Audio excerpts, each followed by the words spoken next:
토요일 아침인데도 습관적으로 일찍 눈이 떠지는 건 어쩔 수 없나 봅니다. 민우 씨는 오늘 아침에 거울 보면서 무슨 생각하셨어요? 저는 문득 옷장에 걸린 정장들을 보면서 그런 생각이 들더라고요. 이 좁고 빳빳한 옷들이 대체 뭐라고 우리는 주말까지도 이 격식이라는 굴레에서 완전히 벗어나지 못하는 걸까 하고요.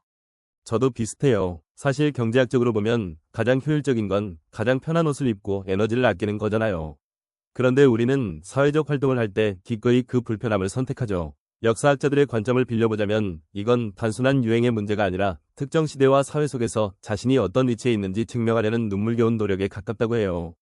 맞아요. 역사적으로 보면 복식사라는 게 결국 불편함의 기록이기도 하거든요. 19세기 코르셋이나 빳빳하게 풀을 먹인 칼라 같은 것들이 대표적이죠. 숨쉬기조차 힘든 그 옷들을 입고도 사람들은 품위를 유지하려 애썼는데 이건 타인에게 내가 이 정도의 불편함을 감수할 수 있는 사회적 지위에 있다는 걸 보여주는 일종의 비언어적 선언이었던 셈이에요. 그 선언이 뇌과학적으로는 묘한 안정감을 준다는 게 참 아이러니하죠. 최근 fMRI 연구들을 보면 개가 보호자의 품에 안겨 있을 때 뇌의 특정 부위가 활성화되면서 극도의 평온함을 느끼는 장면이 포착되거든요. 인간도 마찬가지예요. 사회적으로 약속된 옷을 입고 그 집단 안에 소속되어 있다는 느낌을 받을 때 우리 뇌의 보상회로는 강력하게 작동합니다. 하지만 민호 씨 방금 그 이야기는 조금 위험할 수도 있을 것 같아요. 단순히 개가 주인 품에서 느끼는 안락함과 인간의 복잡한 사회적 행동을 동일선상에 두는 건 지나친 환원주의 아닐까요? 뇌의 활성화 부위만 찍어낸다고 해서 우리가 왜 그토록 고통스러운 격식을 고집하는지에 대한 실존적인 이유가 다 설명되지는 않으니까요. 지은 씨 지적이 정확합니다. 제가 방금 너무 뇌의 기제에만 집중해서 본질적인 맥락을 놓칠 뻔했네요. 사실 역사학자가 말하는 그 불편함이라는 단어 속에는 단순히 옷이 끼는 느낌 이상의 거대한 사회적 강제력이 숨어 있죠.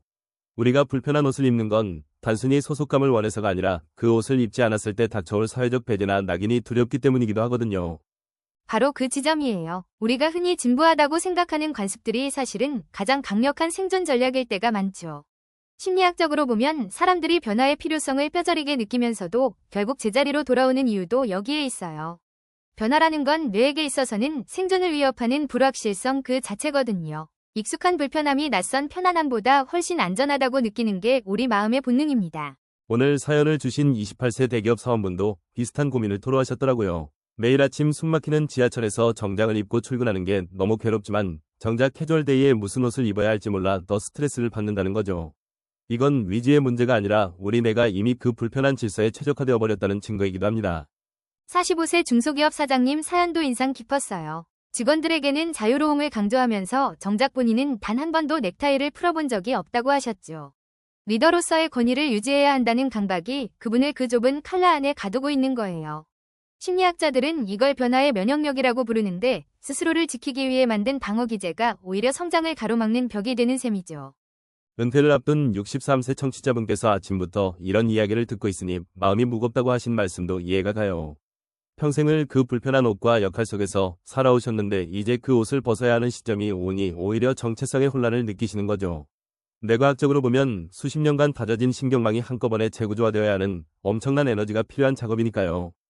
결국 우리가 오늘 이야기하는 이 불편함이라는 건 단순한 고통이 아니라 우리가 사회라는 거대한 유기체 안에서 숨쉬고 있다는 증거일지도 몰라요. 하지만 그 안에서 나 자신을 잃지 않으려면 가끔은 그 옷을 느슨하게 풀어헤칠 용기도 필요하겠죠. 전문가들이 말하는 통찰이 때로는 뻔한 위로처럼 들릴지 몰라도 그 뻔함 속에 우리가 놓치고 있는 삶의 기본기가 들어있기 마련입니다. 맞습니다. 변화를 못하는 자신을 자책할 필요는 없어요. 우리 뇌는 그저 우리를 살리기 위해 가장 효율적인 길을 선택하고 있는 것뿐이니까요. 다만 그 효율성이 나를 갉아먹고 있다면 아주 작은 틈을 내어주는 연습부터 시작해야 합니다. 넥타이를 조금 느슨하게 매는 것부터 혹은 출근길에 평소와 다른 길로 한번 걸어보는 것부터 말이죠. 오늘 우리가 나눈 이야기들이 토요일 아침을 시작하는 여러분에게 작은 숨구멍이 되었으면 좋겠네요. 역사 속의 인물들도 뇌 속의 신경세포들도 결국은 모두 안정과 변화 사이에서 치열하게 싸우며 지금의 우리를 만들어왔으니까요. 그 싸움 자체가 바로 살아있다는 가장 확실한 증거가 아닐까 싶습니다. 오늘따라 지은 씨의 말씀이 더 깊게 와닿네요.